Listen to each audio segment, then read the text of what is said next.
السلام علیکم. یو درې ورځې مخکې تاسو د یو ډېر اهم خبر اورېدلی چې لاهور های کورټ سنگل بینچ د یو ښځې افشا کامران په اپیل باندې په درخواست باندې د نادرا چیرمن چې یو سیټینګ جرنیل و لیفټننټ جنرال منیر افسر و هغه برطرف کړی و چې د تعیناتي غیر قانوني ده او ډېر جمهوري خلکو د هغې ستاینه کړې وه چې د فوجي جرنیل په سیول اداره کې څه کار دی.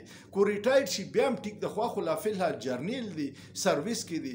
نو نن یو عجیبه کارو شو چې اوس دوه رکني بینچ د لاهور های کورټ هغه د سنگل بینچ هغه آرډر معطل کو او هغه بحال کو.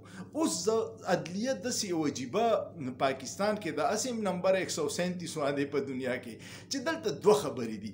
آیا د اولنی جج چې دی معطل کړی د آئین او قانون مطابق فیصله نه و کړې، کو د آئین او قانون مطابق فیصله کړې وه نو دا نن چې دوه جدانو هغه بحال کو آیا د دوی دا فیصله د آئین او قانون مطابق نه ده او کو د دوی دا د آئین او قانون مطابق ده او د هغه د آئین او قانون نه وه نو پکار ده چې هغه یو جج له پانسي ورکي یا ول سزا ورکي او کو دوی دواړه ججان غیر قانوني کار کوي او د هغه قانوني و نو پکار د چې عدلیه د دې ججانو کې چې دا مسخندار اغسته یو د های کورټ جج برطرف کوي بل د های کورټ جج بحالي.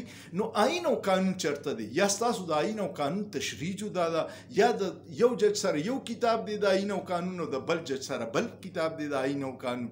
نو دا شیزونه په عوامو کې ډېر منفي تاثر جوړي. سو پورې چې په دې ملک کې آئین او قانون نه بحال شوی او سو کوم د دې آئین او قانون بحالېدو مخکې د پاکستان د ترقۍ خوب ویني نو زه وایم چې هغه هسې بې وقوفه دي. ستاسو څه خیال دی؟ سوچ پې وکړئ، په سوچ کې څه ګناه نشته.